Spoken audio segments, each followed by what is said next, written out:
11 अप्रैल 2022। साकार मुरली। मीठे बच्चे, तुम्हारी बुद्धि में सारा दिन सर्विस के ही ख्यालात चलने चाहिए। तुम्हें सबका कल्याण करना है क्योंकि तुम हो अंधों की लाठी। प्रश्न: ऊंच पद पाने के लिए मुख्य कौन सी धारणा चाहिए? उत्तर: ऊंच पद तब मिलेगा जब अपनी कर्मेंद्रियों पर पूरा कंट्रोल होगा। अगर कर्मेंद्रियां वश नहीं, चलन ठीक नहीं, बहुत अधिक तमन्नाएं हैं, हबच अर्थात लालच है, तो ऊंच पद से वंचित हो जाएंगे। ऊंच पद पाना है तो माता पिता को फॉलो करो। कर्मेंद्रिय जीत बनो। गीत: नयनहीन को राह दिखाओ प्रभु, पल पग पग ठोकर खाऊं। ओम शांति। प्रदर्शनी के लिए यह गीत बहुत अच्छा है। ऐसे नहीं प्रदर्शनी में रिकॉर्ड नहीं बजाए जा सकते, इस पर भी तुम समझा सकते हो, क्योंकि पुकारते तो सभी हैं, परंतु यह कोई नहीं जानता कि जाना कहाँ है और कौन लेकर जाएगा। जैसे कि ड्रामा अथवा भावी वश भक्तों को भक्ति करनी है। जब भक्ति पूरी होती है तभी बाप आते हैं। कितने दर दर भटकते हैं, मेले मलाखड़े लगते हैं, दिन प्रतिदिन वृद्धि को पाते जाते हैं। श्रद्धा से तीर्थों पर जाना भटकना चलता ही आता है। बहुत समय हो जाता है तो भी गवर्नमेंट स्टैंप आदि बनाती रहती है, साधुओं आदि के भी स्टैंप बनाती है, बर्थडे मनाते हैं। वह सब है रावण राज्य का अथवा माया का भपका। उनका भी मेला मलाखड़ा चाहिए। आधा कल्प से तुम रावण राज्य में भटकते रहे हो। अब बाबा आकर रावण राज्य से छुड़ाए राम राज्य में ले जाते हैं। दुनिया यह नहीं जानती कि आप ही पूज्य, आप ही पुजारी, यह महिमा किसकी है।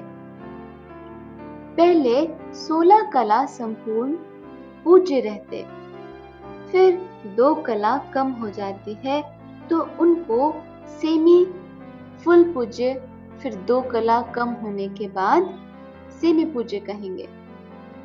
तुम जानते हो पुजारी से फिर पूज्य बन रहे हैं, फिर सेमी पूज्य बनेंगे।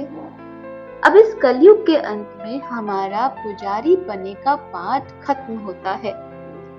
पूज्य बनाने के लिए बाबा को आना पड़ता है। अब बाबा विश्व का मालिक बनाते हैं। विश्व तो यह भी है तो वह भी होगी। वहां मनुष्य बहुत थोड़े होते हैं, एक धर्म होता है। अनेक धर्म होने से भी हंगामा होता है। अब बाबा आया है लायक बनाने। जितना बाबा को याद करेंगे उतना अपना भी कल्याण करेंगे तो दूसरों का भी कल्याण करेंगे। तो देखना है कि कल्याण करने का कितना शौक है। जैसे आर्टिस्ट हैं, उनको ख्याल रहता है कि ऐसे ऐसे चित्र बनाएं जिससे मनुष्य अच्छी रीति समझ जाए। समझेंगे हम बेहद के बाप की सर्विस करते हैं। भारत को स्वर्ग बनाना है।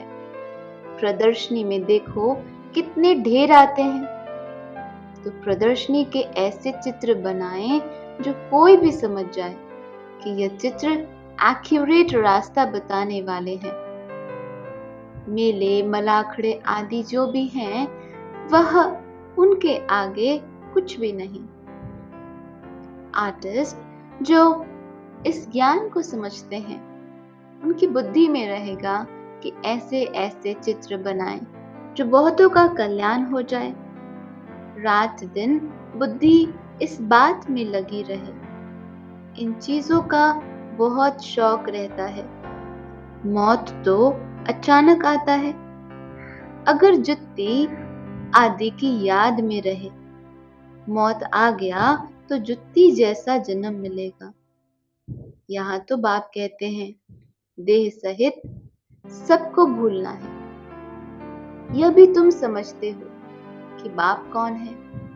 कोई से पूछो, आत्माओं के बाप को जानते हो? कहते हैं नहीं। याद कितना करते हैं, मांगते रहते हैं, देवियों से भी जाकर मांगते हैं। देवी की पूजा की और कुछ मिल गया तो बस उन पर कुर्बान हो जाते हैं। फिर पुजारी को भी पकड़ लेते हैं, वह भी आशीर्वाद आदि करते हैं। कितनी अंधश्रद्धा है। तो ऐसे ऐसे गीतों पर नयनहीन को राह दिखाओ प्रभु, प्रदर्शनी में समझा सकते हैं। ये प्रदर्शनी तो गांव गांव में जाएगी। बाप गरीब नवाज है, उन्हों को जोर से उठाना है। साहूकार तो कोटों में कोई निकलेगा, प्रजा तो ढेर है। यहाँ तो मनुष्य से देवता बनना है। बाप से वर्षा मिलता है। पहले पहले तो बाप को जानना चाहिए कि वह हमको पढ़ाते हैं। इस समय मनुष्य कितने पत्थर बुद्धि हैं। देखते भी हैं, इतने सेंटर्स पर आते हैं, सबको निश्चय है। बाप, टीचर, सतगुरु ये भी समझते नहीं। एक दूसरा गीत भी है, इस पाप की दुनिया से कहीं दूर ले चल, जहां सुख हो, जहां चैन हो। यह गीत भी अच्छा है। यह पाप की दुनिया तो है ही। भगवान वाच, यह आसुरी संप्रदाय है, मैं इनको दैवी संप्रदाय बनाता हूँ। फिर मनुष्यों की कमेटियां आदि यह कार्य कैसे कर सकते हैं? यहाँ तो सारी बात ही बुद्धि की है। भगवान के लिए कहते हैं, तुम पतित हो, तुमको भविष्य के लिए पावन सुदेवता बनाता हूँ। इस समय सभी पतित हैं। पतित अक्षर ही विकार पर है। सतयुग में वॉइसलेस वर्ल्ड था, यह है विशेष वर्ल्ड। कृष्ण को 16,108 रानियां दे दी हैं। यह भी ड्रामा में नूंद है। जो भी शास्त्र बनाए हुए हैं उनमें धर्मग्लानि कर दी है। बाबा जो स्वर्ग बनाते हैं उनके लिए भी क्या क्या कहते हैं, अभी तुम जानते हो। बाबा हमको कितना ऊंच बनाते, कितनी अच्छी शिक्षा देते हैं। सच्चा सच्चा सत्संग तो यही है, बाकी सब है झूठ संग। ऐसे को फिर परमपिता परमात्मा आकर विश्व का मालिक बनाते हैं। बाप समझाते हैं, बच्चे तुमको अब अंधों की लाठी बनना है। जो खुद ही सज्जे नहीं हैं वो फिर औरों की लाठी क्या बनेंगे? पल करके ज्ञान का विनाश नहीं होता। एक बारी माँ बाप कहा तो कुछ न कुछ मिलना चाहिए, परंतु नंबरवार पद तो है ना। चलन से भी कुछ मालूम पड़ जाता है, फिर भी पुरुषार्थ कराया जाता है। ऐसे नहीं जो मिला सो ठीक। पुरुषार्थ से ऊंच प्रारब्ध मिलनी है। बिगर पुरुषार्थ तो पानी भी न मिले। इसको कहा जाता है कर्म क्षेत्र। यहाँ कर्म बिगर मनुष्य रह न सके। कर्म संन्यास अक्षर रॉन्ग हो जाता है। बहुत हट करते हैं, पानी पर आग पर चलना सिखाते हैं, परंतु क्या फायदा मिला? मुफ्त आयु गवाते हैं। भक्ति की जाती है रावण के दुख से छूटने के लिए, छूट कर फिर वापस जाना है, इसलिए सब याद करते हैं।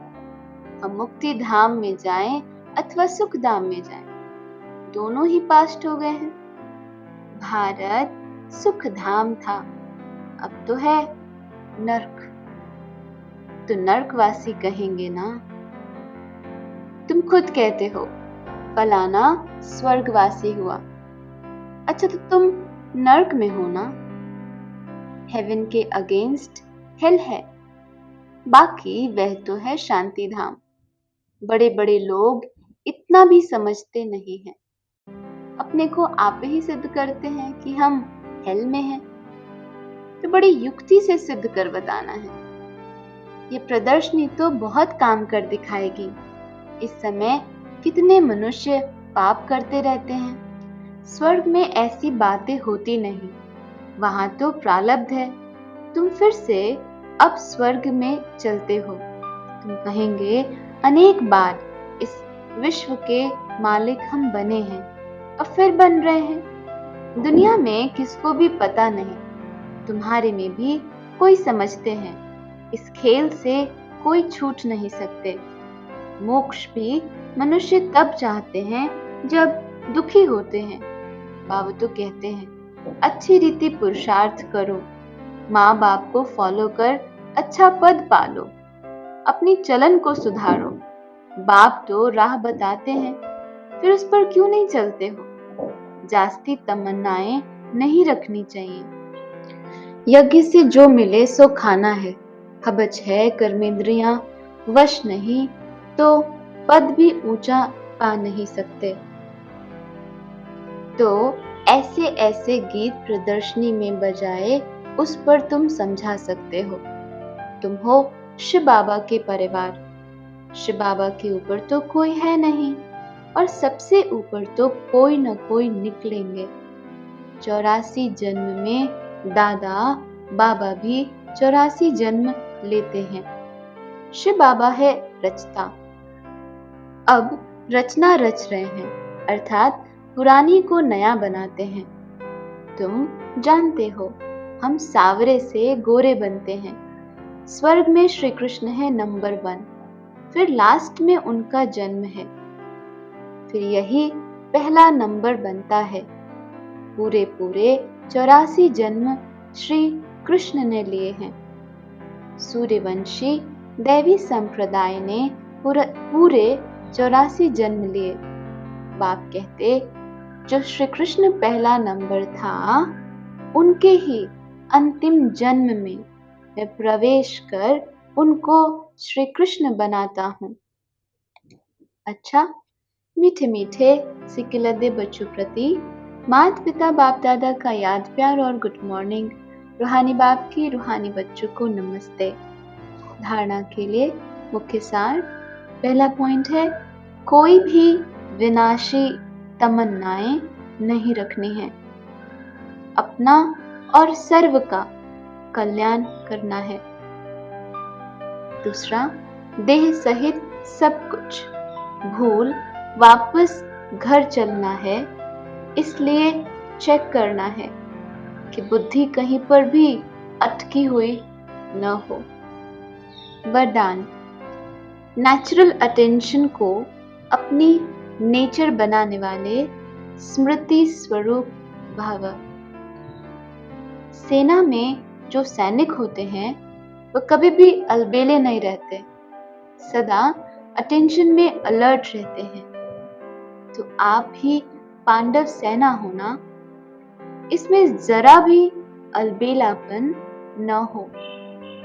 अटेंशन एक नेचुरल विधि बन जाए। कई अटेंशन का भी टेंशन रखते हैं, लेकिन टेंशन की लाइफ सदा नहीं चल सकती। इसलिए नेचुरल अटेंशन को अपनी नेचर बनाओ। अटेंशन रखने से स्वतः स्मृति स्वरूप बन जाएंगे। विस्मृति की आदत छूट जाएगी। स्लोगन, स्वयं के स्वयं टीचर बनो तो सर्व कमजोरियां स्वतः ही समाप्त हो जाएंगी। मातेश्वरी जी के अनमोल महावाक्य। याद का ताल्लुक अर्थात संबंध है ज्ञान से। ज्ञान के बिना याद यथार्थ नहीं रह सकती।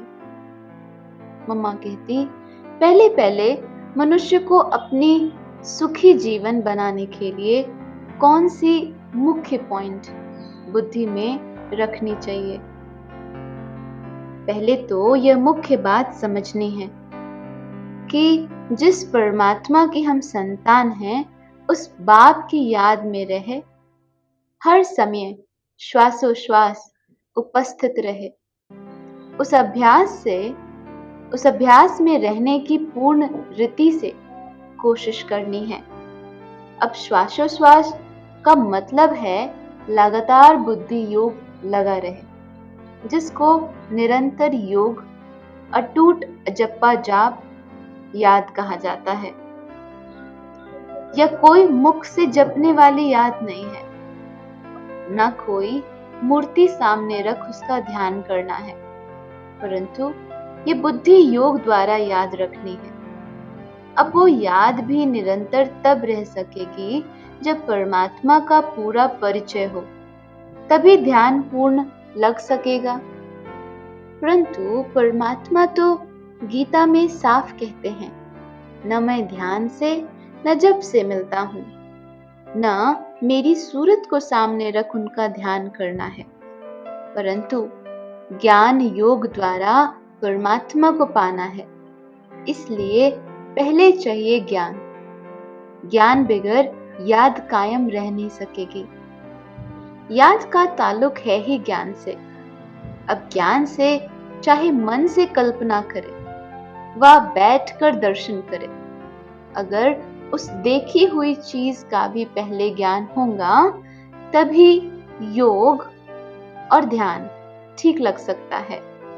इसलिए परमात्मा कहते हैं, मैं कौन हूँ, मेरे साथ कैसे योग लगाना है, उसका भी ज्ञान चाहिए। ज्ञान के लिए फिर पहले संग चाहिए।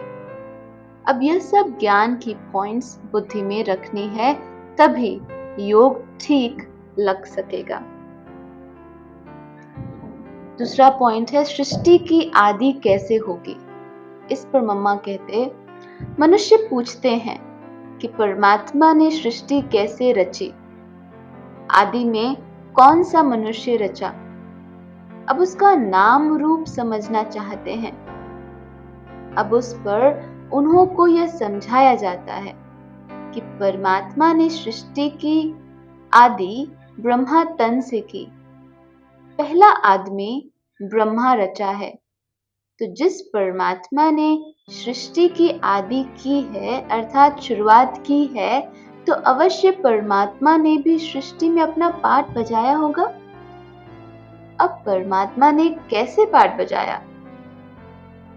पहले तो परमात्मा ने सृष्टि को रचा, उसमें भी पहले ब्रह्मा को रचा, तो गोया पहले ब्रह्मा की आत्मा पवित्र हुई, वही जाकर श्री कृष्ण बनी।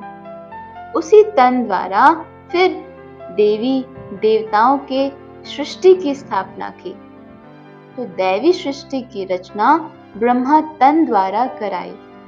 तो देवी देवताओं का आदि पिता ब्रह्मा ठहरा। ब्रह्मा सो श्री कृष्ण बनता है, वही श्री कृष्ण का फिर अंत का जन्म ब्रह्मा है। अब ऐसे ही सृष्टि का नियम चलता है। अब वही आत्मा सुख का पाठ पूरा कर दुख के पाठ में आती है, तो रजो तमो अवस्था पास कर फिर शूद्र से ब्राह्मण बनती है। तो हम हैं ब्रह्मावंशी, सो शिववंशी, सच्चे ब्राह्मण। अब ब्रह्मावंशी उसको कहते हैं जो ब्रह्मा के द्वारा अविनाशी ज्ञान लेकर पवित्र बनते हैं। अगला पॉइंट है, ओम शब्द का यथार्थ अर्थ क्या। इस पर मम्मा कहते, जब हम ओम शांति कहते हैं तो पहले पहले ओम शब्द के अर्थ को पूर्ण रीति से समझना है। अगर कोई से पूछा जाए ओम का अर्थ क्या है, तो वो लोग ओम का अर्थ बहुत ही लंबा चौड़ा सुनाते हैं। ओम का अर्थ ओंकार बड़े आवाज से सुनाते हैं। इस ओम पर फिर लंबा चौड़ा शास्त्र बना देते हैं, परंतु वास्तव में ओम का अर्थ कोई लंबा चौड़ा नहीं है। अपने को तो स्वयं परमात्मा ओम का अर्थ बहुत ही सरल और सहज समझाते हैं। ओम का अर्थ है मैं आत्मा हूं। मेरा पहला धर्म, असली धर्म शांत स्वरूप है। अब इस ओम के अर्थ में उपस्थित रहना है। तो ओम का अर्थ मैं आत्मा परमात्मा की संतान हूं। मुख्य बात हुई कि ओम के अर्थ में सिर्फ टिकना है, बाकी मुख से ओम का उच्चारण करने की जरूरत नहीं है। यह तो बुद्धि में निश्चय रखकर चलना है। ओम का जो अर्थ है अर्थात आत्मा, उस स्वरूप में स्थित रहना है। बाकी वह लोग भल ओम का अर्थ सुनाते हैं मगर उस स्वरूप में स्थित नहीं रहते।